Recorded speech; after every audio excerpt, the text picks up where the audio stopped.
예, 오늘부터 아모스를 하게 됩니다. 제가 앞으로 이제 10년 정도 설교할 수 있잖아요. 10년에서 11년 정도 설교할 수 있는데, 이제, 이런 생각이 들었어요. 지금 아직 못한 본문들이 좀 있고, 이거 사실 이제 작년, 재작년부터 계속 고민했던 건데, 우리가 예레미야 못했어요. 예레미야. 그 다음에 열왕기 상하는 사무엘하고 다윗하고 하면서 이제 부분적으로 했고, 역대상하 못했어요.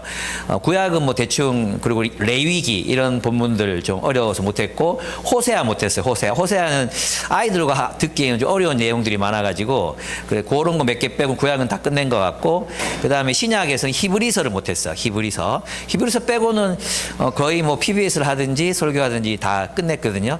그래서 이제 이거를 남은 본문을 할까 생각해 봤는데, 그 남은 본문은 한 4년 걸릴 것 같아요. 마가복음도 우리 못했기 때문에.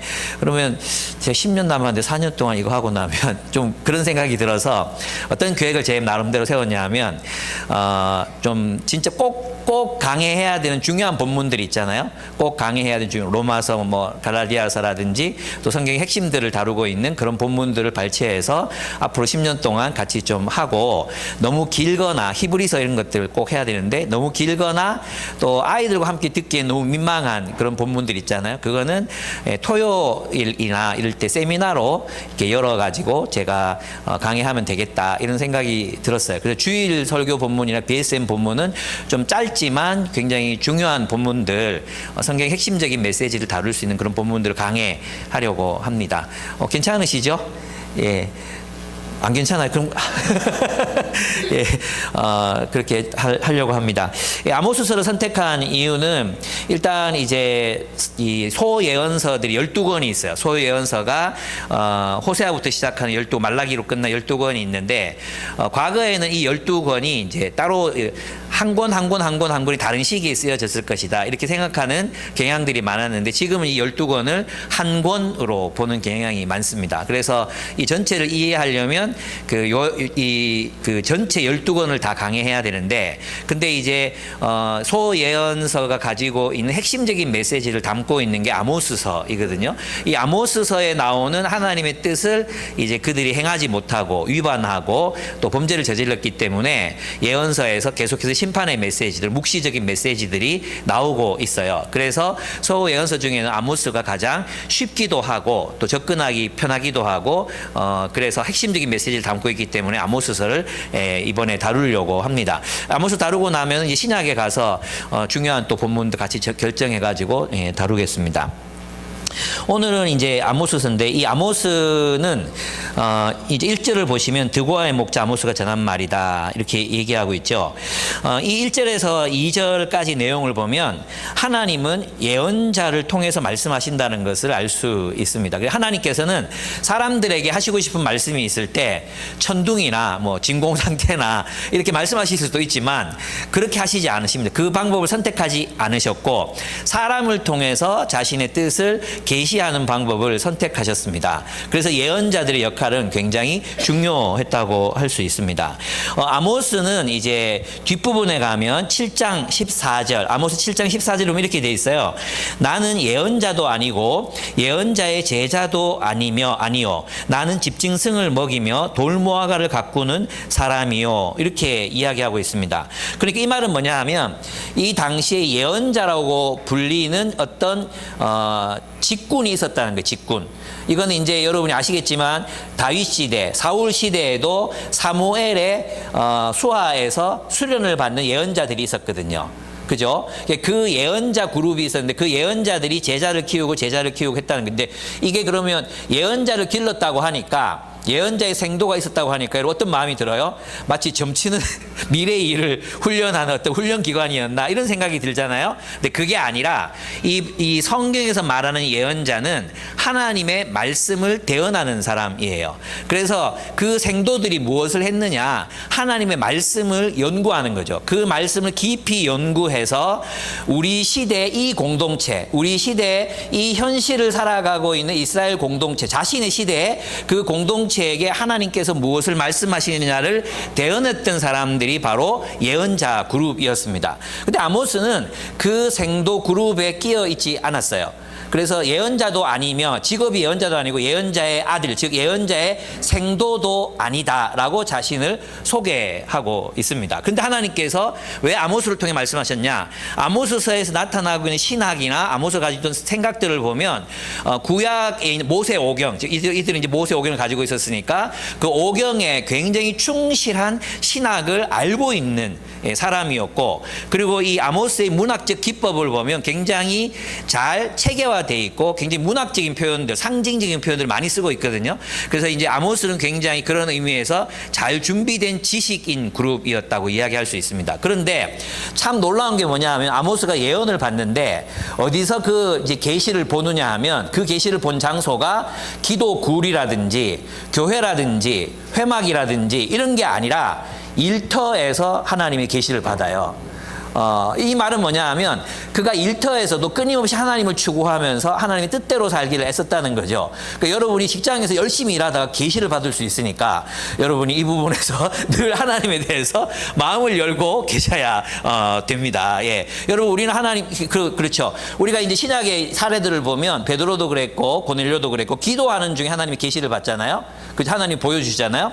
그것처럼 이 아모스도 일터가 이제 목장이었고 농장이었는데 그 일터와 농장에서 하나님의 임재 가운데서 늘 하나님의 뜻을 묻고 또 하나님 무엇을 원하시는 이 시대를 어떻게 바라봐야 되는지 하나님 무엇을 원하시는지를 늘 고민했고 하나님께 물었던 사람이었다는 걸 알 수 있습니다. 그래서 여러분 우리는 생각할 때 이런 선입견 있잖아요. 하나님이 우리에게 말씀하시는데 꼭 교회라든지 기도 공간 이게 아니라 우리의 일터에서도 우리가 주님과 동행하는 사람이라면 그곳에서도 주님께서 말씀을 보이신다는 겁니다. 그래서 7장 14절 뒷부분에 가보면 그러나 주님께서 나를 양떼를 몰던 곳으로 붙잡아 내셔서 일터죠, 일터. 그의 일터에서 하나님이 말씀하라고 하셔서 말씀한다고 이야기하고 있습니다. 그리고 이제 이 당시는 북이스라엘, 남유다로 나눠져 있었잖아요. 그랬는데 이 아모스는 남유다 사람입니다. 남유다 사람인데 이제 북쪽 이스라엘에 가가지고 이제 이 하나님의 예언을 전하고 있습니다. 굉장히 좀 어떻게 생각하면 하나님께서 되게 듣기 싫은 있잖아. 그러니까 들을 수 없는 듣기 싫은 조건을 갖춘 사람에게 이 일을 시키신 거예요. 예를 들어서 우리나라도 마찬가지로 어떤 북한에서 이제 어떤 그 지하교회 어떤 성도가 남한으로 탈북해가지고 하나님이 내가 벌목하고 있는데 말씀을 주셔서 예언한다 그러면서 남한은 곧 망한다 이렇게 얘기하면 여러분들 그 말에 귀를 기울이기가 쉽겠습니까? 굉장히 어렵겠죠. 그런 얘기죠. 그런 얘기. 더 극적으로 말하면 일본 사람이 와서 나만 망한다 이렇게 얘기하는 거랑 비슷한 상황인 거예요. 그러니까 그럼에도 불구하고 이 아모스가 최초로 이 아모스서가 기록되어 있잖아요. 이건 뭐냐 하면 모든 예언서들 중에 이사야, 에스겔 뭐 다 할 것 없이 예언서 중에 문서 성교, 문서가 예언이 문서로 남겨진 최초의 선지자가 아모스예요. 아모스. 그 아모스서는 문서로 기록된 문서 예언자입니다. 엘리야, 엘리사, 그 이전에 나단, 수많은 선지자들이 있었거든요. 또 사무엘도 선지자였으니까 그런 선지자들이 있었는데 그 선지자가 전했던 메시지가 책으로 남은 건 없어요. 그런데 아모스서는 최초의 그 이제 BC 800년경, 지금부터 2800년 전에 기록된 문서로 남아요. 왜 남았는지 아십니까? 아모스의 예언이 성취되었기 때문이에요. 아모스의 예언이 성취됐기 때문에 그냥 사실 있잖아요. 모든 예언자들의 예언이 그 당대의 하나님의 백성들의 마음을 움직여서 회개한 것은 한두 사건 외에는 대부분 없었어요. 대부분 예언자들이 말하면 듣기 싫어하고 안 듣고 뭐 했습니까? 예언자를 죽이죠. 예언자를 죽입니다. 그런데 아모스도 그렇게 어떻게 죽었는지 모르겠지만 아모스가 이제 끝나고 난 뒤에 이 기록이 이 아모스가 했던 말이 성취된 거예요. 다. 그래서 이제 사람들이 아모스가 했던 말들, 그 어록들을 남겨서 문서로 편집해서 이렇게 기록했다는 거죠. 그런 의미에서 아모스서는 굉장히 큰 의미가 있는 책이라고 할 수 있습니다. 아모스가 활동하던 시기는 여로보암 2세입니다. 여로보암 2세, 이스라엘 여로보암 2세. 근데 이 여로보암 2세는 정치적으로만 보면 굉장히 유능한 왕이었습니다. 왜냐하면 영토가 다윗 이후에 가장 큰 영토를 확보했던 그런 회복했던 왕이었고, 그다음에 부가 넘쳤습니다. 부가 넘쳤기 때문에 그 부유한 사람들 있잖아요. 이 귀족 계층은 맨날 침상에서 널브러져 있고 술 먹고 뭐 노래 부르고 일 안 하고 이래도 살아갈 수 있는 굉장히 부유한 시대였어요. 그럼에도 불구하고 이 부유한 사람들은 가난한 사람들을 돌보지 않고 있었는데, 어떤 사람도 여로보암 이후에 이스라엘이 망할 거라고 생각하지 못했어요. 그런데 이스라엘은 30년 후에 멸망하고 맙니다. 이런 시대가 아모스의 시대였습니다. 근데 이제 여러분도 아마 묵상하시면서 보셨겠지만 2800년 전에 세계가 돌아가던 사정이나 2800년 후에 지금 우리 세계가 돌아가는 이 사정이 거의 비슷합니다. 똑같다고 말할 수 있습니다. 하나도 달라진 것이 없습니다. 예, 하나도 달라진 것 없이 여전히 부유한 사람들은 부유하고, 그 부유한 사람들이 가난한 사람의 사정을 생각하지 않고 자신들끼리만 배불리 먹고 또 춤추고 노래하고 뭐 지절거린다는 표현에서 그렇게 지절거리면서 살아가는 그런 모습들이 오늘날 시대와 너무나도 똑같아요. 그 말은 무슨 말입니까? 하나님께서는 지금도 우리에 대해서 심판하실 수 있다는 겁니다. 우리도 여전히 하나님이 심판 앞에 놓여 있는 세대라는 것을 이 아모스서는 명확하게 가르쳐주고 있습니다. 어쩌면 우리가 지금 겪고 있는 경제적인 어려움들, 또 기후적인 어려움들, 또 앞으로 생태적인 이런 어려움들은 우리가 오랫동안 포기하지 못했던 탐욕의 추구, 우리가 오랫동안 포기하지 못하고 어쩔 수 없이 추구했다고 말하는 그 탐욕의 추구의 결과, 그 심판을 우리가 지금 우리 세대에 겪고 있는 것인지도 모른다. 그래서 빨리 그 탐욕을 버리고 가난한 사람들, 약자들을 돌보는 삶을 회복하지 않으면 하나님께서 우리를 심판하실 수 있다. 이것이 바로 아모스의 메시지라고 할 수 있습니다. 근데 여러분 아시겠지만 예언자들의 예언은 듣는 사람들의 반응을 고려하지 않습니다. 예언자들의 예언은 듣는 사람들의 마음을 항상 불편하게 합니다. 여러분들이 2주 전에 제 설교를 들었을 때 그 마음이라고 생각하시면 됩니다.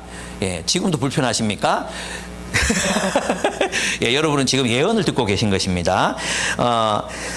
예언자들은 사람들이 싫어하든 거부하든 하나님의 뜻을 전해야 하는 사람입니다. 뿐만 아니라 그냥 진공 상태에서 전하는 게 아닙니다. 알아들을 수 없도록 전하는 게 아니라 그 공동체의 현실 가운데 하나님께서 정말로 원하시는 뜻이 무엇인지를, 하나님께서 실현하기를 원하시는 뜻이 무엇이고, 우리 공동체에서 아직 미성숙한 부분이 무엇이고, 하나님의 뜻을 어기고 있는 부분이 무엇인지, 우리가 점점 나이브해지고 있는 영역이 어디인지를 하나님께서 예언자들을 통해서 말씀하신다는 거예요.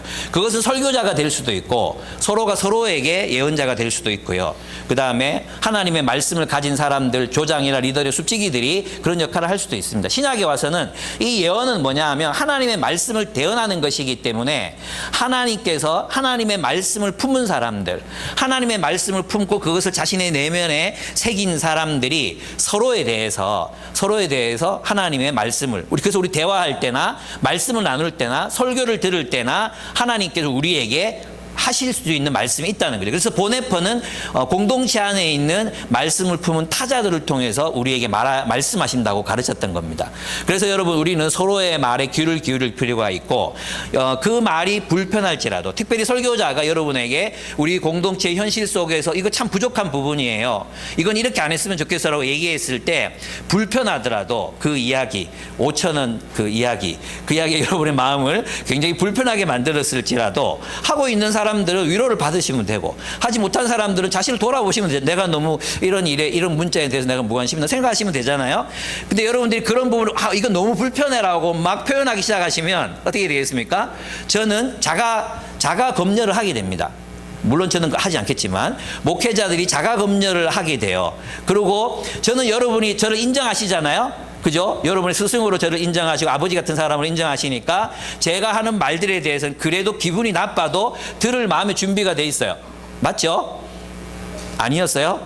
맞죠? 그런데 여러분, 저보다 훨씬 나이 어린 이제 사역자들, 여러분과 동갑 같은 사람들이 앞으로 설교하게 되고 목회하게 됩니다. 그분들이 정말 우리 공동체 이거 문제야, 이거 하나님 뜻이 아니야, 그렇게 생각하는데도 자가 검열을 하고 말을 못하게 되면, 그리고 교회로서 우리는 기능을 못하게 되는 겁니다. 예. 저는 제가 저의 유익을 위해서 설교한 적이 없습니다. 저를 어떻게 하라고 설교한 적이 없습니다. 그죠? 예, 오늘 손님도 오셨는데 약간 불편한 얘기해서 죄송한데, 예, 그렇습니다.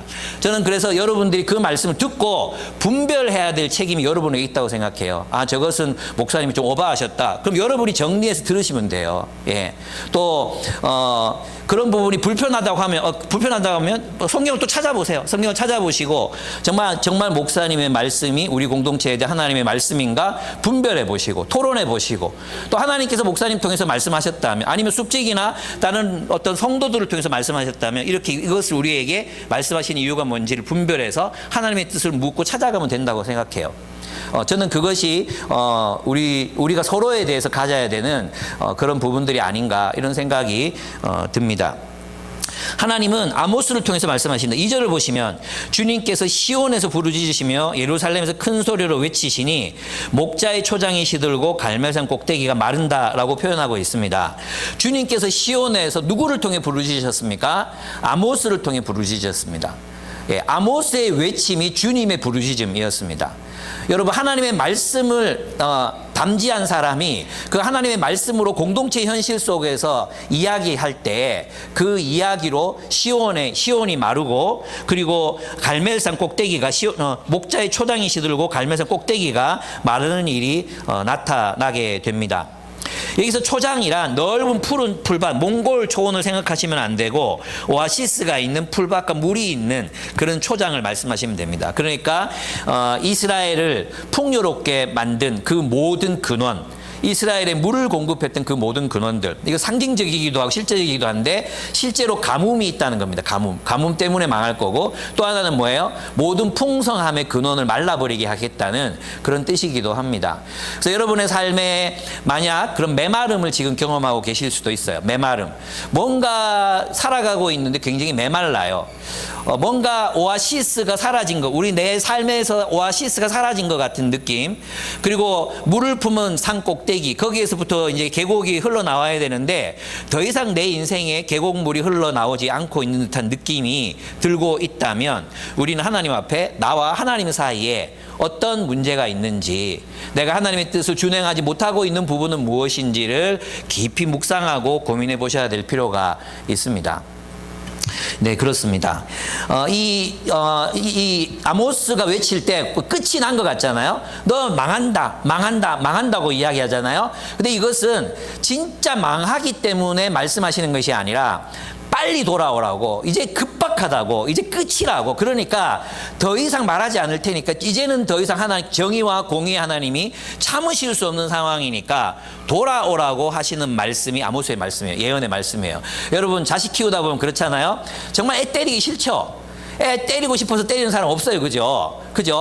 애 이제 이 빨리 잘못했다고 말해. 말 안 하면 맞는다. 이럴 때 부모 마음 뭐예요? 때리기 싫은 마음이잖아요. 때리기 싫은 마음. 그죠? 요거 말 안 하면 진짜 패야지 이런 마음으로 그런 말 하는 사람 없잖아요. 때리기 전에 진짜 너 이거 진짜 빨리 잘못했다고 말해라. 제발 좀 말해라. 아니면 나 이거 너 매댈 수밖에 없어. 요즘에는 아이들 안 때리는 분위기니까 어쩌면 이게 모를 수도 있지만 진짜 우리가 징계해야 될 때는 너 이거 안 하면 진짜 내가 너한테 어떻게 할지 몰라. 진짜 해야 돼. 이렇게 말할 때는 빨리 고치라는 거죠. 이제 내가 너에게 매를 들고 싶지 않으니 너는 돌아와라. 이 이야기가 아모스서에서 우리에게 나타나 있는 말씀이라고 할 수 있습니다. 빨리 돌이켜라는 거예요. 빨리 돌이켜라 하는 것입니다. 여러분 우리 교회도 이제 그렇습니다. 이 아모스를 하다 보면은 굉장히 이 시대에 막 있잖아요. 부흥이 일어났어요. 부흥. 막 예배, 제사, 막 3일마다 한 번씩 11조 드리고, 11조 드린다는 게 있잖아요. 저희 어려운 일이잖아요. 3일마다 한 번씩 막 이렇게 막 축제를 벌리고, 오늘날로 말하면 대부흥이 일어난 거죠. 이스라엘의 종교적 부흥. 모든 사람들이 여호와를 찾고, 여호와를 찬양하고, 여호와께 제사를 드리고, 헌금도 막 넘쳐나고, 이랬던 시대가 여로보암의 시대였단 말이에요.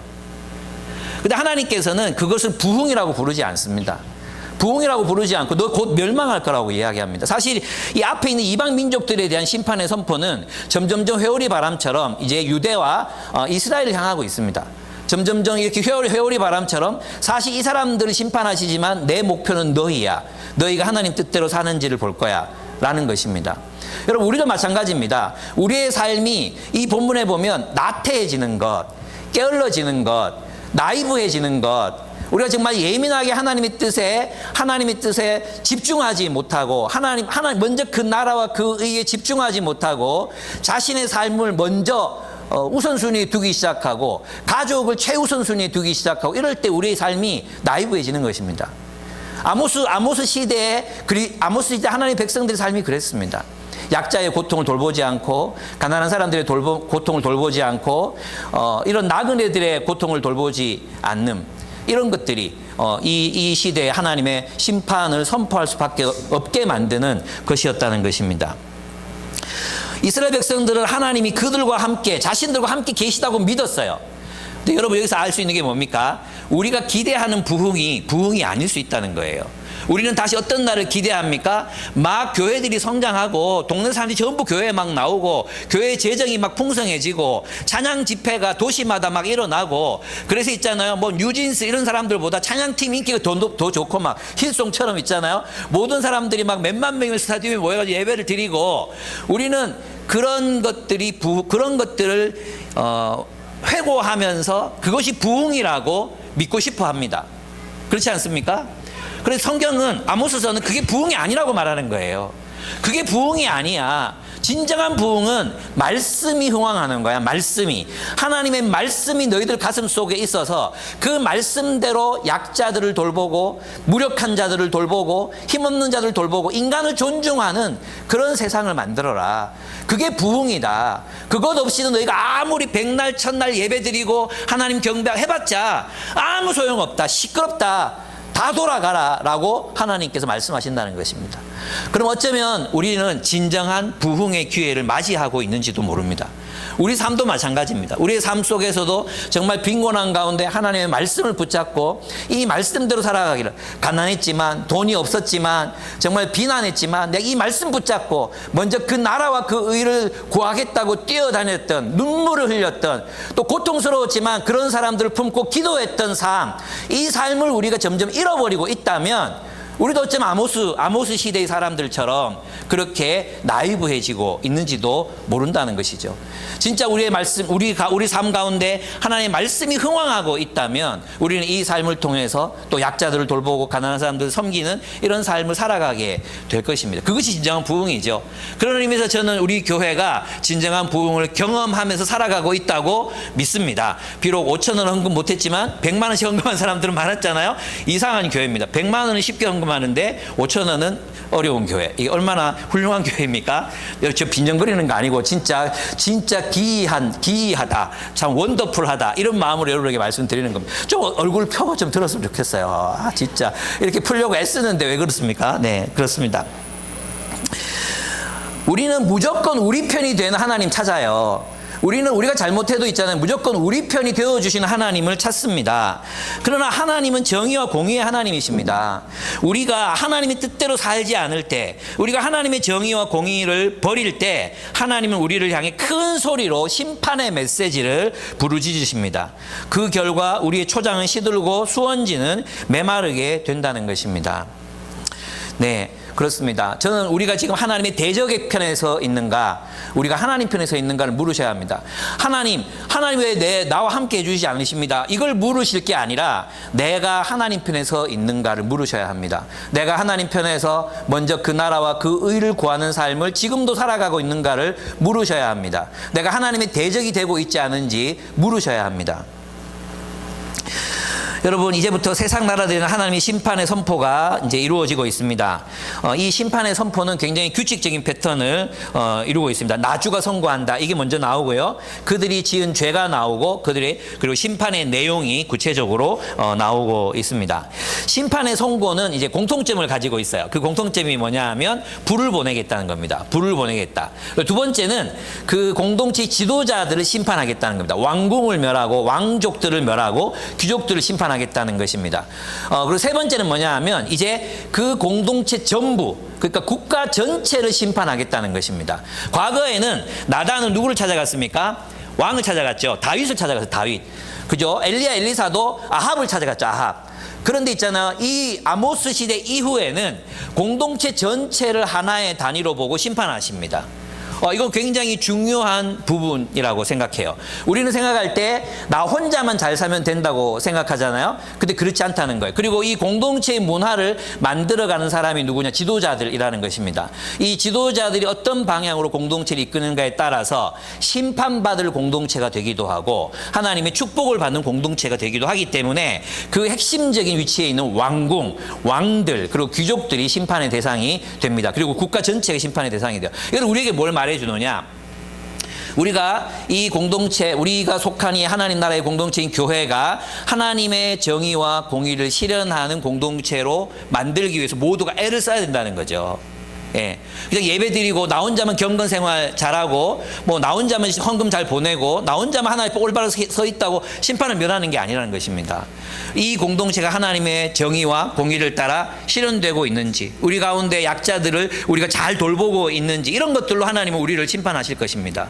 만약 우리 하나님께서 한국 사회를 심판하신다면 하나님이 한국 사회를 이렇게 바라보시고 이 한국 사회에 그렇게 하나님의 정의와 공의를 따라 살아가는 사람들이 있는가, 그런 공동체가 있는가를 보고 심판하실 거예요. 하나님이 아브라함이 소돔과 고모라를 심판하겠다고 했을 때 의인 10명이 있으면 심판하지 않겠다고 말씀하셨잖아요. 그 의인 10명이 뭐겠습니까? 의롭게 주님 뜻대로 살아가는 사람들일 거 아니에요. 그런 사람들이 있다면 심판을 면할 수도 있다는 거죠.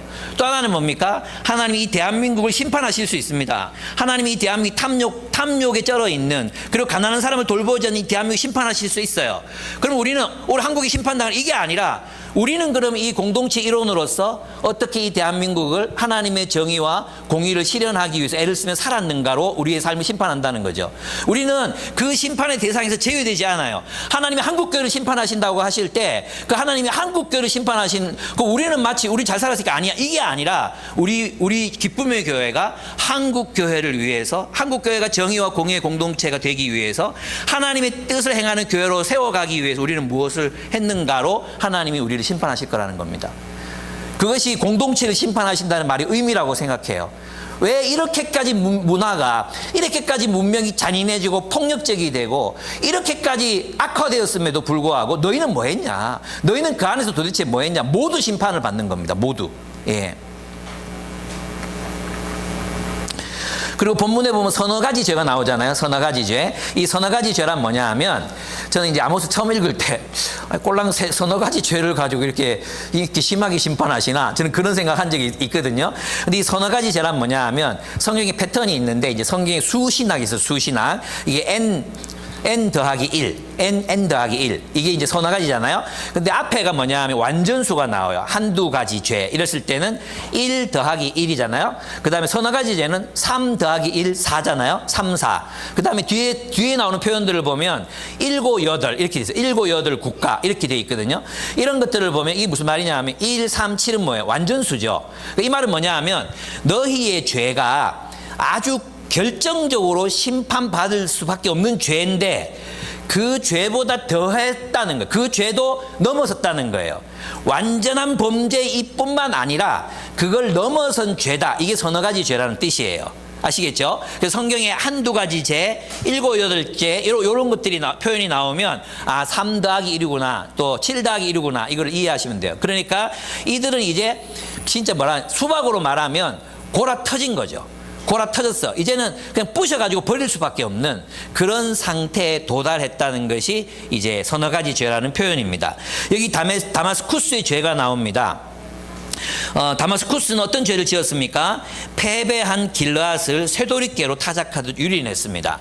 그러니까 패배한 국가, 이제 전쟁이 일어났고 패배한 국가에 대해서 쇠도리깨로 타작하듯이 완전히 그냥 절멸시켰다는 뜻이에요. 근데 여기서 쇠도리깨라는 표현을 쓴 이유는 그냥 도리깨는 곡식을 남기잖아요. 곡식을 남기거든요. 도리깨로 타작하는 이유가 뭡니까? 곡식을 걷어들이기 위해서 하잖아요. 근데 쇠 도리깨로 다 때려버리면 남은 곡식이 하나도 없어져요. 다 파괴돼서 못 쓰게 되는 거죠. 그러니까 이것은 무슨 말이냐 하면 착취, 승전한 국가가 착취를 했는데, 약탈을 했는데 도에 넘치도록 그들이 굶어 죽을 수밖에 없는 상태에 도달하도록 약탈해 갔다는 뜻입니다. 과거에 영국이 인도에 했듯이 식량을 그냥 싹쓸이해 갔던 그런 것을 표현하고 있는 것입니다. 하나님께서는 여기서 그리고 하사엘과 벤 하닷은 다마스쿠스를 대표하는 유명한 왕들, 뭐 대한민국을 대표하는 유명한 왕들, 세종대왕 이런 거 생각하잖아요. 그런 것처럼 이제 다마스쿠스 그러면 하사엘, 벤 하닷 대표되는 왕들을 의미합니다. 하나님은 그들을 향해 진노의 불을 보내실 것입니다. 진노의 불은 주로 전쟁을 상징하는 말입니다. 여기서 이제 불에 대한 이야기들이 많이 나오잖아요. 이 불은 전쟁을 상징합니다. 그것은 뭐냐 하면 14절에 나오는데요. 그러므로 내가 라빠 성벽에 불을 놓겠다. 그 불이 요새들을 삼킬 것이다. 그때 거기에 전쟁 터지는 날에 함성이 드높겠고 이렇게 말해요. 그러니까 하나님은 그들을 전쟁을 통해서 약탈한 그들을 또 전쟁을 통해서 하나님이 심판하시겠다는 이런 뜻이라고 할 수 있습니다. 그래서 하나님의 심판은 주로 전쟁을 통해 나타납니다. 두로의 죄, 이제 가사의 죄가 나옵니다. 가사의 죄. 이 가사의 죄는 정복한 땅 부족 전부를 전쟁포로로 삼아서 노예로 팔아 넘겼습니다. 이것은 무엇입니까? 이로 인해 가족들은 모두 다 뿔뿔이 흩어질 수밖에 없었을 거예요. 온 가족을 앞에다가 세워놓고 이제 이 남자는 얼마입니다. 이 여자는 얼마짜리입니다. 이 자식들 얼마짜리예요. 어떤 일이 유용할 거예요. 그리고 다 뿔뿔이 흩어놓는 거예요. 그럼 뭐겠습니까? 이 일은 뭐가 없어야지 할 수 있는 일이에요. 동정심과 긍휼, 불쌍히 여기는 마음이 없어야 그 마음이 없어야 할 수 있는 거죠. 근데 어떨 때 그런 동정심 없는 마음이 됩니까? 이 두 부분을 보면 앞에서는 사람을 이익의 대상으로 볼 때, 사람을 후들겨 패가지고 착취해서 이익을 남기겠다. 그리고 사람들을 노예로 팔아서라도 이익을 남기겠다. 그러니까 사람들에 대해 사람들을 사람으로 존중하고 대우하지 않고 돈벌이 대상으로만 바라볼 때, 그때 하나님은 그 문명을 심판하신다는 거예요. 오늘날 우리 자본주의 문화, 특별히 대한민국의 문화, 마치 직장에서 사람을 해고하고 갈아 끼우는 것을 형광등 갈아 끼우는 것보다 더 쉽게 생각합니다. 그 사람이 가지고 있는 그 삶의 현실을 무시합니다. 그죠? 어떤 삶을 살았는지, 네 없으면 딴 사람 뽑으면 돼. 이런 식입니다. 그 사람이 어떻게 그 회사에서 얼마나 힘들게 일하고 있는지 이거 모릅니다. 아니, 관심 가지려 하지 않습니다. 관심을 가지지 않아야 쉽게 바꿀 수 있거든요. 그런 식으로 오늘 우리 사회는 오히려 사람들을 부품화시키고 있고 부속화시키고 있습니다. 그래서 이런 문명에서는 우리 자신도 스스로를 그렇게 생각할 수 있습니다. 자기 스스로도 자신의 가치를 생각할 때 생산성이 있는가, 직장에 취직할 역량을 가졌는가, 돈을 많이 버는가, 이것들로 자신의 역량을 생각할 수 있어요. 자신의 가치를 생각할 수 있어요. 이게 뭐예요? 우리 문명이 심판받을 징조라는 거죠. 그 신명기 21장을 보면 이런 말씀이 있어요. 적국의 여인들을 포로로 잡아왔잖아요. 그럼 반드시 아내로 삼거나 아들에게 아내로 줘야 돼요. 노예로 삼으면 안 돼. 예. 그러면 이제 그 왜 노예로 삼지 말라고 했을까요? 또 팔아버리면 안 돼. 팔면 안 되거든요. 그럼 사람을 뭘로 보라는 거예요? 사람은 돈벌이 도구가 아니다. 사람은 사람이다. 사람은 사람으로 존중해야 된다. 여러분 있잖아요. 하나님이 사람을 심판하시는, 국가를 심판하시는 기준이 뭐냐 하면 하나님을 얼마나 경외했느냐, 하나님을 얼마나 몰랐느냐, 이게 아니라 사람을 사람답게 대우했느냐, 사람을 사람답게 존중했느냐, 그것을 우리 삶을 심판하신다는 것입니다. 그래서 있잖아요. 우리가 우리의 모든 관계들을 생각해 보면 이익이 되지 않으면 관계를 끊는 사람들이 있잖아요. 이익이 되지 않는 관계들을 무시하는, 이익이 되지 않으면 그 관계를 끊어버려요. 이익이 되는 사람들과 관계를 해요. 그게 바로 심판받을 죄악이라는 것입니다. 사람은 사람으로 존중하라는 것입니다. 그 다음에 두로의 죄가 있습니다. 두로의 죄. 여기 본문에 보면 앞에 두 부분은 이제 무엇이 공통점이냐 하면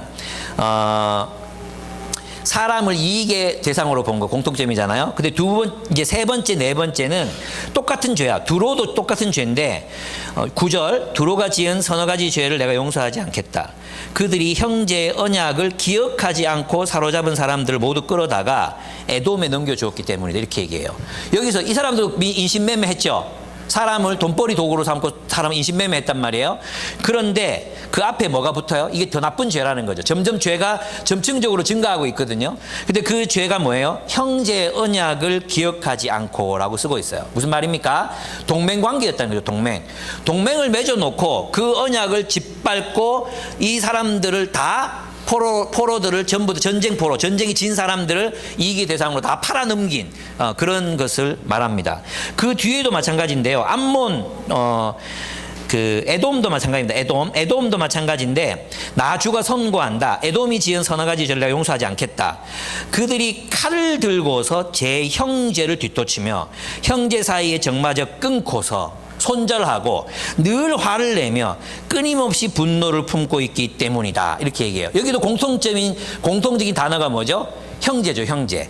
형제 관계인 사람들에 대해서 끊임없이 분노하고 끊임없이 화를 멈추지 않는 그런 모습을 이제 보여주고 있습니다.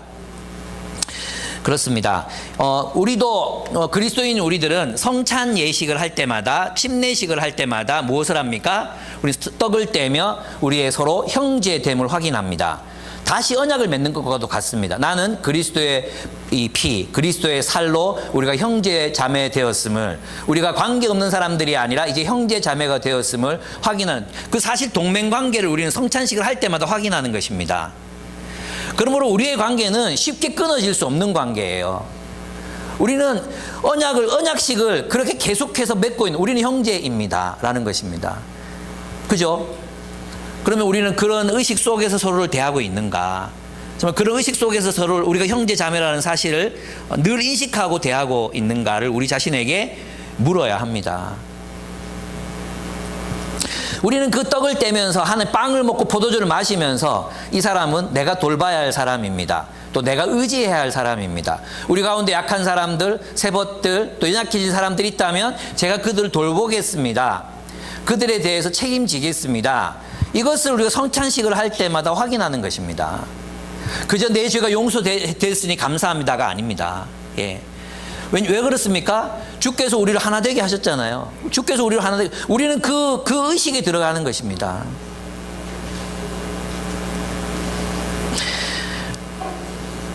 근데 여기서 저는 에돔의 죄가 우리의 죄와 정말 비슷하다는 생각이 들었어요. 형제 사이에 정마저 끊어버리고 끊임없이 화를 내고 마음의 분노를 품고 사는 것을 하나님은 심판받아야 할 죄라고 말합니다. 여러분 있잖아요.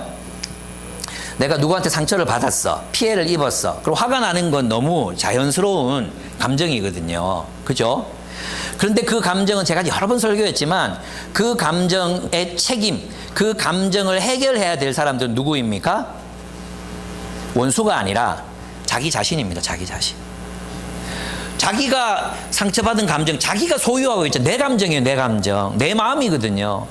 그런데 이제 어떤 사람들을 만나면 이걸 못 끊어내요. 끊임없이 분노하고 끊임없이 그 감정을 붙들어요. 여러분 있잖아요. 이건 선택의 문제입니다. 선택의 문제. 여러분 화를 내려면 화낼 상황들이 24시간 화를 내도 모자랄 정도로 많습니다. 안 그렇습니까? 이스라엘 생각하면 화내야 되죠. 그죠? 또 러시아 생각하면 화내야 되죠. 이 정부 생각하면 화가 나죠. 화 안 납니까? 또 뭐 많잖아요. 수많은 일들. 또 있잖아요. 이게 놀이터 이런 데서 아주머니들이 애들이 막 휴지 들고 있다. 엄마 이거 어떻게? 그런데 엄마가 받아서 땅에 버리잖아요. 그럼 저는 막 화가 납니다. 여기 옆에서 담배 피는 우리 여기 이 건물 사람들 보면 저는 화가 납니다. 그냥 확 문을 열고 물을 확 붓고 싶은 마음이 막 들 때도 있습니다. 그런 게 한두 건이겠습니까? 왜 우리 애들은 고양이 똥을 아침마다 치우지 않는 걸까요? 왜 고양이 똥을 내가 원하지도 않는 고양이를 가지고 와가지고 나보고 키우라고 하는 걸까요? 맨날 화가 납니다. 저는 그 고양이 똥을 애들 방에다 부어버리고 싶습니다. 저는 날마다 그런 화나는 상황을 경험합니다. 진짜로. 근데 이것들을 선택하면 난 늘 분노하면서 살아갈 수밖에 없어요. 24시간 분노해도 모자라요. 안 그렇습니까? 드라마를 봐도 화가 나고 전부 다 화나는 것밖에 없어요. 선택이라니까요. 내가 어떤 사건, 어떤 상황, 무엇을 붙들 것이, 어떻게 그 사건을 바라보고 해석할 것인가. 결국 그 상처받은 감정을 해소해야 되는 사람들의 주체는 당신과 하나님이에요.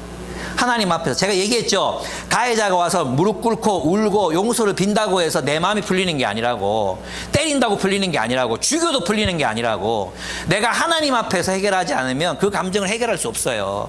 저는 제가 정말 여러분에게 당부드리고 싶은 거예요. 여러분 스스로가 그 감정들을 해결해 가셔야 합니다. 하나님 앞에서. 그리고 자원들이 많습니다. 그 풀어야 되는 자원들이 진짜 많아요. 혼자 하는 게 아니에요. 나는 우리 정말 친하고 신뢰하는 사람 만나서 욕을 할 수도 있고, 그죠? 함께 놀 수도 있고, 또 말씀에 푹 잠길 수도 있고, 책을 읽을 수도 있고, 낚시를 할 수도 있습니다. 우리가 우리의 감정을 해결해 갈 수 있는 방법은 굉장히 많습니다. 네, 그거 선택 안 해요. 또 하나님이 베푸신 것들, 이미 나에게 베푸신 것들 정말로 많습니다. 정말 감사하고 충만하게 살아갈 많은 것들을 하나님이 주셨습니다. 근데 그걸 안 바라보는 거죠. 못 바라보죠. 그래서 옆에서 도와야 돼. 중요한 건 뭐냐 하면 그 감정을 해결해야 될 주체는 타자가 아니라 나 자신이라는 거예요. 그리고 우리 공동체는 그 사람을 주변에서 도와야 되겠죠. 도와서 그 감정이 누그러지도록, 그 감정이 스스로 해결할 수 있도록 품어주고 사랑해주고 또 기도해주고 염려해주고, 이런 우리 지원 관계를 만들어 가야 되는 것도 우리가 해야 되는 일이에요. 그렇다고 해서 있잖아요. 이건 아니에요. 여러분들을 가스라이팅과 저는 요즘 그런 고민 많이 해봤거든요. 가스라이팅과 진리를 말하는 것에 어떤 차이가 있을까? 오늘 이제 스승의 날이라고 바울산지에서 엽서를 막 써가지고 왔는데, 역시 김태환은 내 기대를 저버리자. 김태환은 이렇게 말했어요. 제가 이 스승의 날 스승으로 계셔주셔서 감사합니다. 계속 가스라이팅 당하겠습니다. 가스라이팅 해주세요, 이렇게 얘기했더라고요. 여러분, 진리가 선포될 땐 진리는 순종하는 게 맞잖아요. 그죠? 1 더하기 1은 2라고 말하는 것을 가스라이팅이라고 아무도 얘기하지 않잖아요. 그래서는 갈라디아 데살로니가 교회처럼 그 말씀이 참으로 그러한가요? 날마다 상고하니라. 이 이야기가 정말로 중요하다고 생각해요. 분별하는 거죠. 여러분, 지도자를 분별하는 것. 저를 분별하세요. 제의 메시지를 항상 말씀으로 분별하세요. 토론하세요. 예, 저는 그것이 옳다고 생각합니다. 그리고 옳다면 순종해야 됩니다. 옳다면 순종해야 되는 거 아닙니까? 네, 그렇습니다. 그래서 늘 화내고 살지 말자, 제발. 좀 풀자. 부부관계도 마찬가지예요. 부부관계도 끊임없이 화를 내고 또 화를 내고 또 화를 내고. 그래봤자 두 사람만 피곤하잖아요. 그래서 저희 부부도 이걸 이제 아는, 참으로 정말 뭐 때문에 싸운지도 기억도 안 나는 일로 싸웠어요. 막 너무 화가 나는 거예요. 내가 니랑 다시 말을 하나 봐라 하고 막 진짜 말 안 한다 하고 화장실 들어갔다가 이제 이 닫고 떡 나오는데 아내가 저를 턱 보는 거예요. 저도 아내를 이렇게 턱 봤어요. 근데 동시에 폭소가 터지는 거야. 하면서 진짜 너무 웃겨가지고, 그 상황이 너무 웃긴 거예요. 그래, 화를 내려고 그랬는데 얼굴을 보니까 막 확 다 풀려가지고 서로 서로 막 왜 웃는데 그러면서 웃었거든요. 그렇다면 뭐 때문에 싸운지도 몰라. 지금 해결이 다 됐어요. 그냥 해결되고 없어요. 붙들지 마세요. 여러분의 마음을 해롭게 할 그 마음을 붙들지 마세요. 하나님 붙드세요. 하나님 여러분의 위로자가 되실 수 있습니다. 하나님이 여러분의 마음을 풀어주실 수 있습니다. 말씀에 사로잡히고 말씀에 속에 집중하고 몰입하세요. 그래야지 여러분의 문제가 해결됩니다. 정말 여러분의 문제를 해결해 줄 수 있는 안전한 사람들 찾으세요. 제발 안전한 사람들. 근데 여러분이 만나는 사람이 가스라이팅하고 안전하지 않잖아요. 그럼 어떻게 해요? 거리를 둬야 돼요. 제가 자주 얘기했죠. 싫은 사람을 좋아하지 말라고. 싫은 사람은 싫어요. 그냥 싫은 사람 싫어하세요. 괜찮아요. 그건 죄가 아니에요. 싫은 사람 좋아하려고 하지 말고, 싫은 사람은 사랑하는 거예요. 사랑. 싫은 사람, 그죠? 미운 놈 뭐 하나 더 주라고? 떡 하나 더 줘야 돼. 떡 하나. 왜 떡 하나 더 줘? 미운 놈 떡 하나 왜 더 줍니까? 떡 하나 더 주면 사랑이 마음이 생겨요. 사랑하라고. 미워하지만 사랑은 하라고. 싫어하는 사람 좋아할 수 없어요. 네. 저도 싫은 사람 그렇게 별로 안 좋아져요. 안 좋아지죠. 저도 그런 분들 밖에 나가 만나잖아요. 싫어요. 근데 사랑을 할 수 있어요. 그리고 거리를 두죠, 어느 정도. 예. 이분하고는 요 정도 거리에서 내가 사랑하면서 살아야 되겠다 하는 거예요. 근데 여러분이 참 이게 분별력인데요. 꼭 보면 해로운 사람을 가까이 두고요.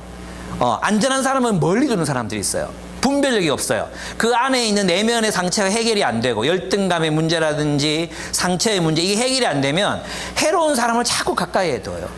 얼마 전에 예전에 그 오은영 씨 그 커플 중에 그 상담하는 사람 중에 4번인가 이혼한 자매가 나왔잖아. 이혼한 그 연예인이 나왔고 여자분이 나오셨거든요. 근데 이제 자기는 왜 이런 사람을 만났는지 모르겠다고 막 얘기를 했어요. 오은영 씨가 질문했어요. 근데 제가 정말 이건 정말 궁금해서 하는 이야기인데, 왜 그런 사람만 만나세요? 다른 사람들을 만나려고 시도하지 않으세요? 이렇게 질문했어요.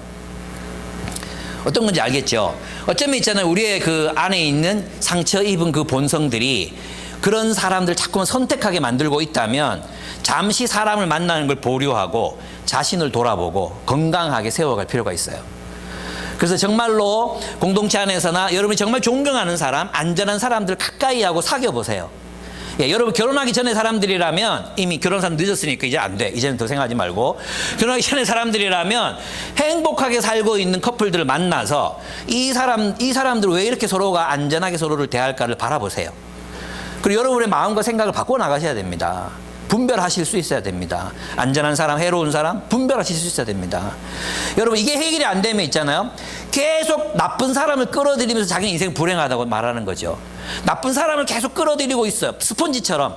그러면서 자기 인생이 왜 이렇게 불행한지 모르겠대요. 선택이에요. 여러분들이 자신을 떨어뜨려 놓고 메타인지 진짜 메타인지 책 읽으셔야 돼요. 사람들 만나셔야 돼요. 안전한 사람들을 많이 만나셔야 돼요. 그래서 있잖아, 나 자신을 건강하게 세워가지 않으면 똑같은 불행을 계속해서 겪게 될 거예요. 여러분 이 이야기를 꼭 여러분 명심하셨으면 좋겠어요. 진짜로 여러분을 사랑해서 제 안타까운 마음으로 여러분에게 드리는 말씀입니다. 암몬, 이 새끼들은 진짜 나쁜 놈들이에요. 여러분이 보셨겠지만 어떻게 이럴 수가 있습니까? 어떻게 이렇게 나쁠 수가 있는지 모르겠습니다. 그죠? 어떤 일들을 하고 있습니까? 산모의 배를 갈랐습니다. 길라앗에 쳐들어가 가지고 산모의 배를 갈랐어요. 그리고 태아를 꺼내서 들고 승리를 자축했어요. 정말 잔인한 짓이죠. 이렇게 해서 진짜 학을 띄게 만드는 거죠. 와, 저 전마들 저건 대항할 수가 없고. 또 두 번째는 뭡니까? 그들이 모든 희망을 꺾어버리는 겁니다. 남자들이 전쟁에 나갈 수 있는 남자들이 죽었어. 자식이 있으면 그 집안이나 가문을 재건할 수 있잖아요. 근데 그 임신했는 여자들이 배를 갈라고 태아를 다 죽여버리면 어떻게 됩니까? 끝인 거죠.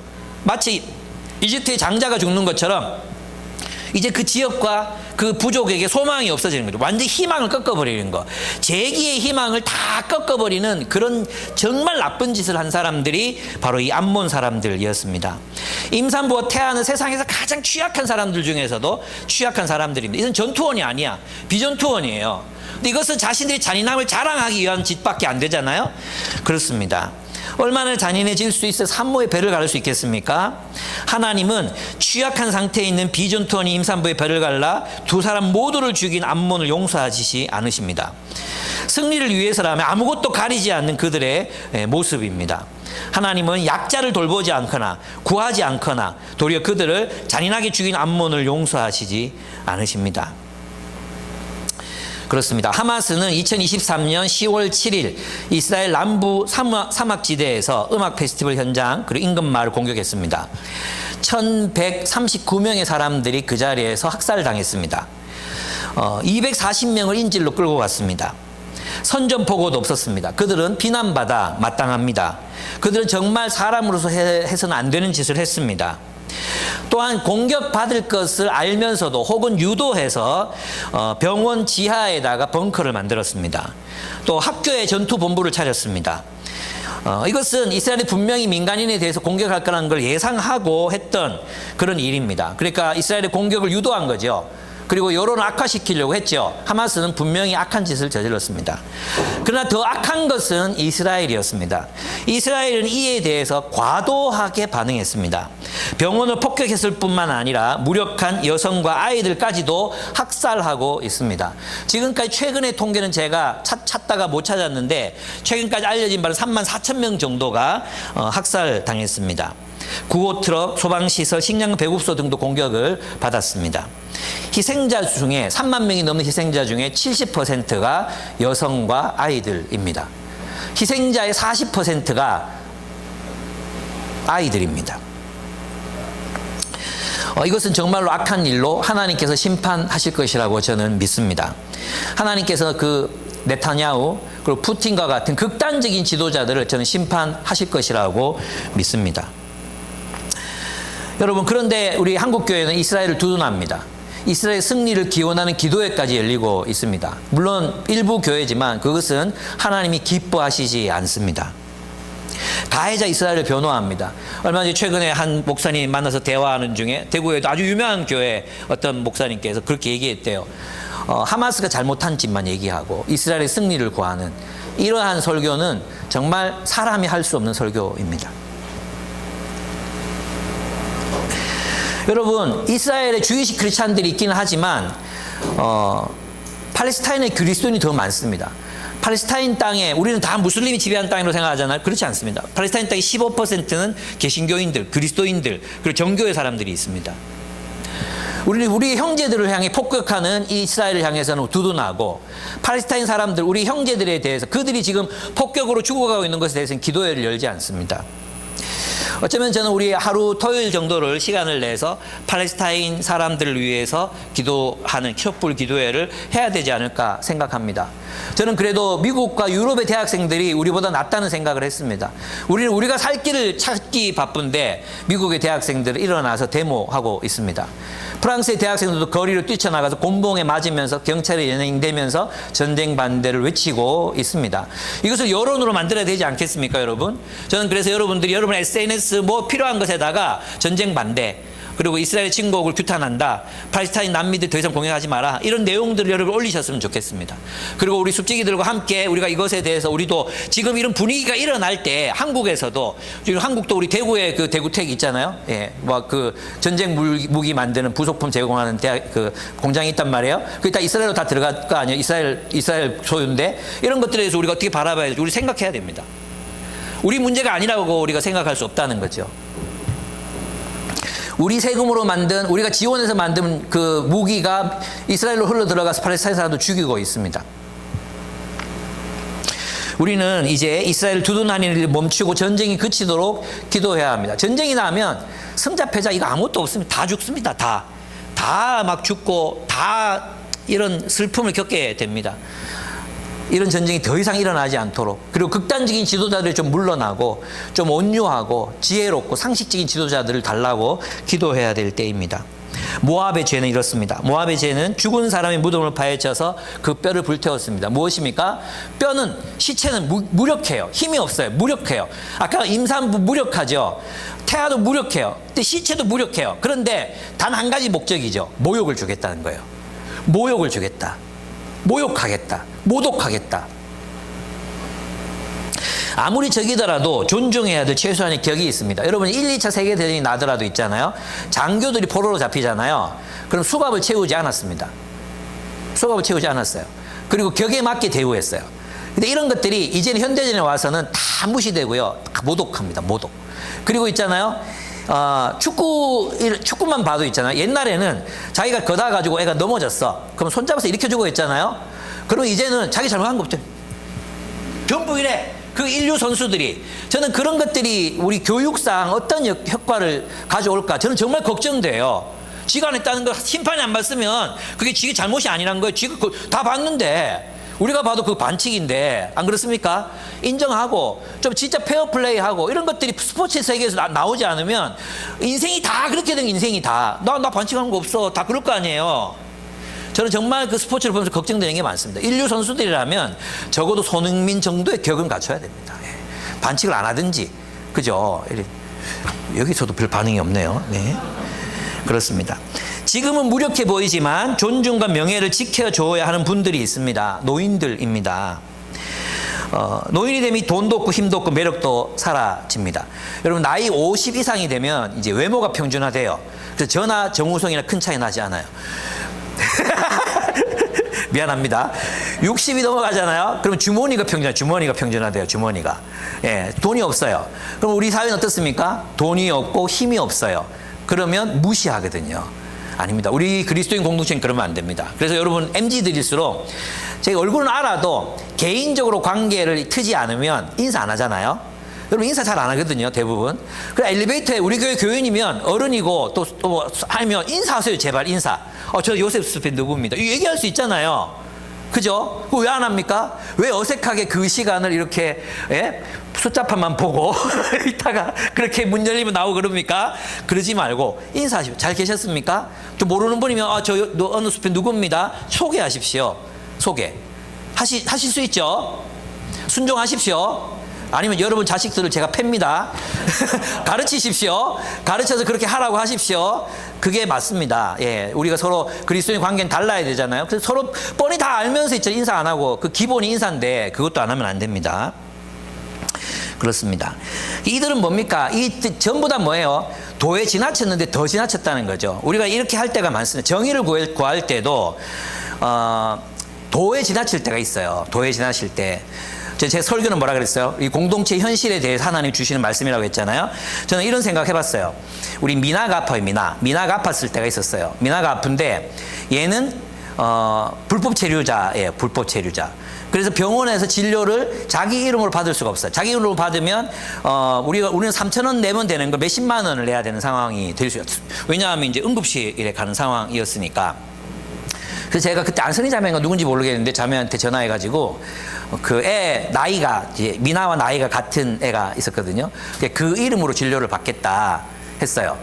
근데 이제 이 제안을 도티레가 나한테 먼저 했죠. 그렇게 하면 돼요, 목사님. 이래가지고 순간적으로 갑자기 그래도 되나? 이 불법 아니야? 사람이 그런 마음이 먼저 생기더라고요. 그래서 내가 마음에 이제 병원을 태워주면서 내 마음에 어떤 생각이 들었냐면 예수님께서도 병자를 고치시기 위해 안식일을 고치셨구나. 안식일에 벼이삭을 이렇게 했구나. 이런 생각이 들었어요. 여러분, 우리가 때로는 있잖아요.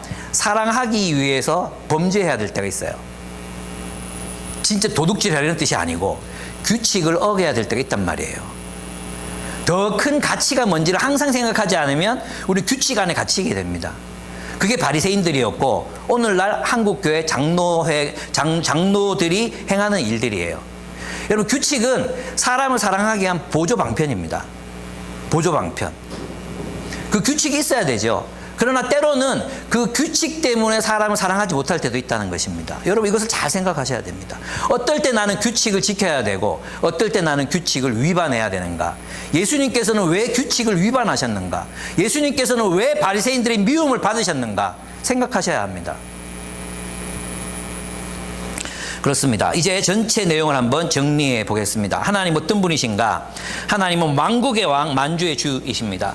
그러면 우리는 하나님께 희망이 있습니다. 우리는 하나님께 희망을 겁니다. 하나님은 이렇게 이상하게 돌아가는 이 세계사, 이상하게 돌아가는 이 세계의 역사를 하나님께서는 가만히 보고 계시는 분이 아니라 심판하시는 분이십니다. 때때로 많은 사람들이 저에게 말합니다. 왜 하나님이 살아계시는 세상이 엉망이냐고. 저는 도리어 묻습니다. 하나님이 살아계시지 않았다면 세상은 더 엉망이 됐을 거라고. 정말 더 엉망이 됐을 거라고. 하나님이 맡고 계시기 때문에 이 정도일 거라고. 그래도 대다수의 민족들이 그 나름의 구조 속에서 평안히 살아갈 수 있는 이유는 하나님이 살아계시기 때문이라고 저는 생각합니다. 여러분, 우리는 하나님 앞에 우리의 이 사정을 알아야 합니다. 하나님 정의를 시행해 달라고. 그러나 그 정의를 시행하고 공의를 시행하는 일이 우리의 행복을 보장하지 않는다는 것도 아셔야 합니다.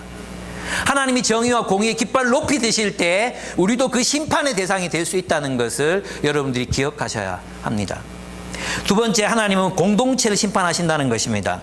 그래서 우리는 더 좋은 공동체, 하나님의 뜻에 합당한 공동체를 세워가기 위해서 애를 써야 합니다.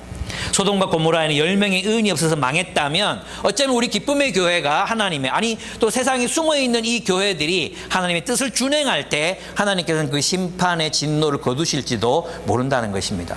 그러면 그런 의미에서 우리 이 교회들은 이 세상의 희망이라고도 이야기할 수 있습니다. 먼저 교회가 의로운 공동체를 이루어야 합니다. 여러분이 해오셨듯이 저는 여러분 정말 존경합니다. 여러분 정말 사랑합니다. 여러분들은 정말 우리 가운데 누군가가 힘들고 어려운 상황을 그대로 넘어가신 적이 없습니다. 여러분 어떻게 헌신했는지 제가 압니다. 그거 왜 모르겠어요. 제가 압니다. 여러분 누가 아프다고 했을 때 정말 여러분들이 통장 잔고 깨서 마이너스 통장을 내서 헌금했던 거 제가 알고 있습니다. 그걸 왜 제가 모르겠습니까? 여러분의 삶이 힘들다는 거 제가 알고 있습니다. 저희 가족도 그랬고 여러분도 그렇게 살았습니다. 근데 있잖아요, 이게 어느 정도 하다가 멈출 일이 아니라는 거예요. 이렇게 우리 가운데는 계속해서 가난한 사람이 생길 것이고 우리 가운데는 전세 사기를 입은 피해자들이 계속 일어날 겁니다. 파산하는 사람들이 계속해서 일어날 겁니다. 우리에게 도움을 요청하는 사람들이 계속해서 있을 것입니다. 그래서 여러분, 남을 구제하기 위한 통장을 만드셔야 합니다. 내가 여행을 가고 나를 위해서 채우고 나를 위해서 우리 가족을 위해서 뭔가를 저금하듯이 우리가 누군가를 돕기 위한 통장을 만드세요. 그래서 거기에서 아낌없이 쓰는 거 그거 아깝지 않잖아요. 그렇게 여러분들의 삶을 세워 가시기를 바랍니다. 그런 통장이 우리에게 없다면 우리 마음이 없는 거예요. 여러분 항상 우리는 누구를 도울 겁니다. 그래서 그 통장을 만드시기를 바랍니다. 그렇습니다. 그런 공동체를 만들어 가야 합니다. 그래서 이 세상의 이 문제에 대해서도 여러분의 직장, 여러분의 어떤 아파트, 어떤 곳이든지 하나님의 정의가 실현되도록, 어쩌면 우리가 그 애를 쓰지 않으면 이 세계가 멸망해 버릴지도 모르니까 우리가 함께 그 넓은 의미의 우리와 함께 이 세상을 보다 정의롭고 또 샬롬, 평화가 넘치는 세계로 만들기 위해서 노력하는 사람들이 우리가 돼야 된다는 거예요. 그래서 여러분이 직장에서 일어나는 일들에 다 눈 감고 귀 감고 있으면 안 돼요. 예. 그래서 기준이 뭡니까? 인도주의예요. 인도주의. 우리의 기준은 뭐냐? 인도주의. 우리 직장 안에서 누군가가 학대받거나 부당한 대우를 겪고 있을 때 입 막고 귀 닫고 눈 닫는 게 아니라 거기에 대해서 리더십을 발휘 사람들을 모으고 이것은 부당한 일 아닙니까? 라고 말하는 사람들이 있어야 된다는 것입니다. 그게 우리여야 한다는 거죠.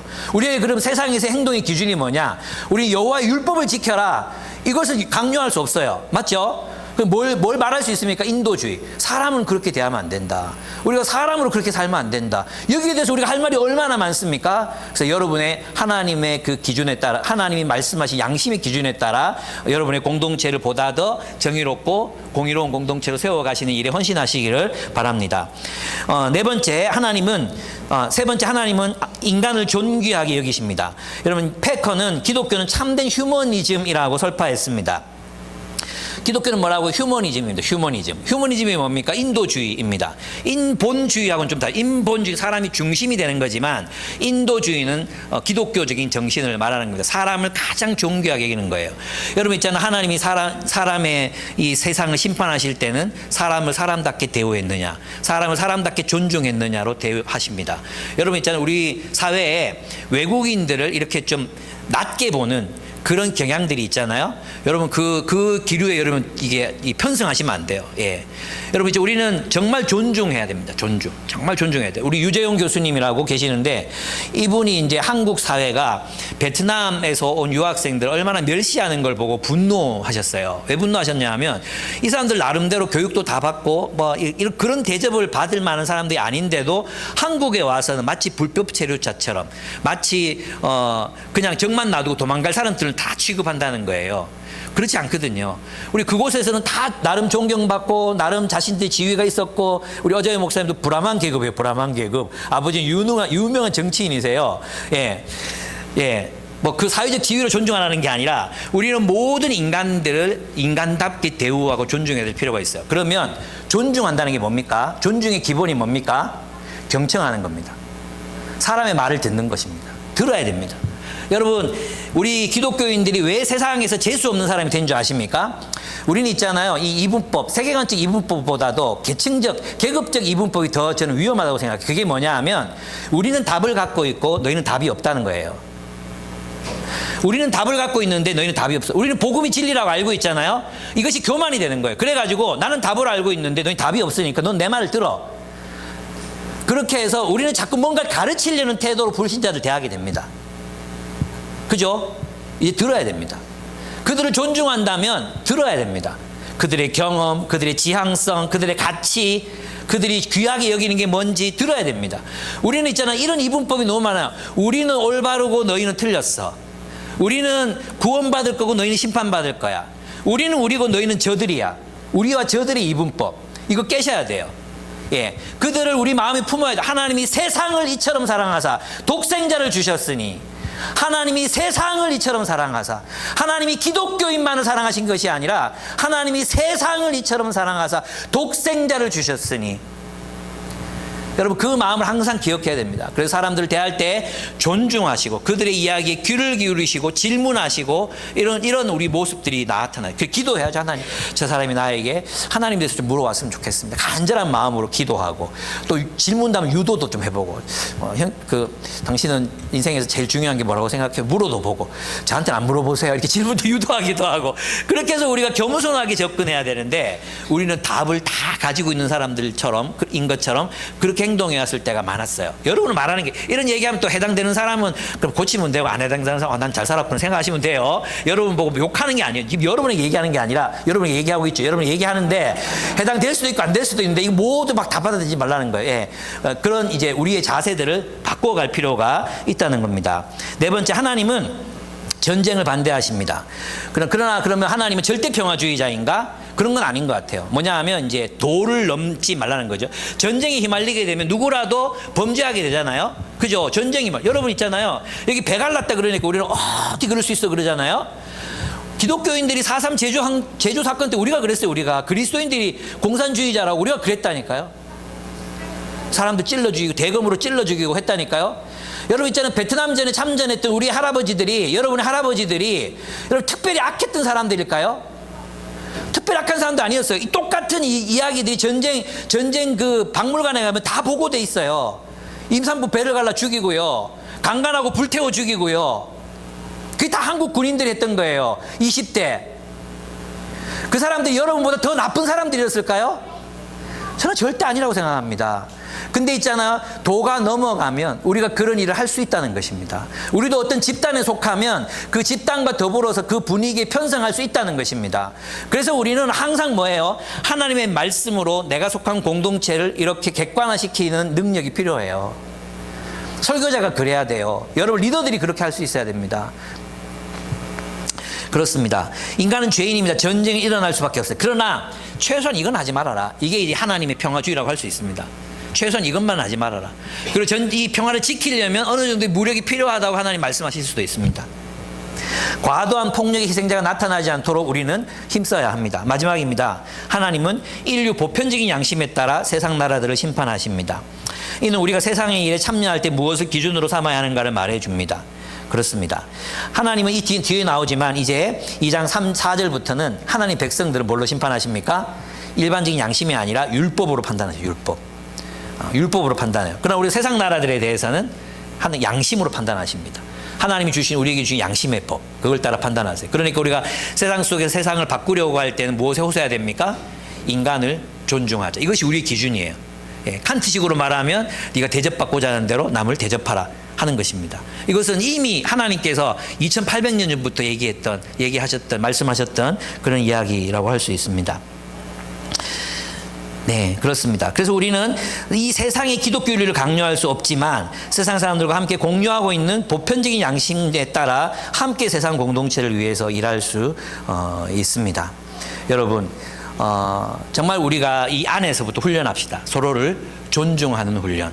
서로를 존중하는 훈련, 약자들을 돌보는 훈련, 약자들을 찾아서 섬기는 훈련, 우리보다 더 약한 사람들을 찾아 나서서 돌보는 훈련. 이 훈련이 우리 안에서 이루어지지 않는다면 우리도 똑같이 세상의 시류에 휘말려 가다가 탐욕과 그 폭력의 그런 세상의 시류, 자본주의의 시류, 사람보다 돈이 더 중요한 그 시류에 흘러가다가 우리도 심판받을 수 있습니다. 예, 우리가 정말 예리하게 하나님의 말씀을 분별하고 예리하게 그 하나님의 말씀을 적용하고 정말 깨어 근신하는 삶을 여러분이 살기를 바랍니다. 아모스를 강해하는 동안, 아모스서를 우리가 묵상하는 동안에 우리가 그렇게 나이브해지고 조금은 좀 그냥 살던 대로 살아가고 있었던 우리의 삶은 저는 분명히 보여요. 여러분에게서 그게 안 보이는 게 아니에요. 뭔가 좀 안주하려는 그런 느낌들 있어요. 없지 않잖아요. 그래서 지금 이 아모스서를 하면서 우리가 진짜 다시 각성해야 될 부분이 어떤 부분들인지를 이제 우리가 보고 다시 깨어 일어나서 주를 위해서 또 주와 함께 더불어서 정의와 평화의 삶을 추구하며 살아가는 우리들이 됐으면 좋겠습니다. 우리 함께 기도하겠습니다.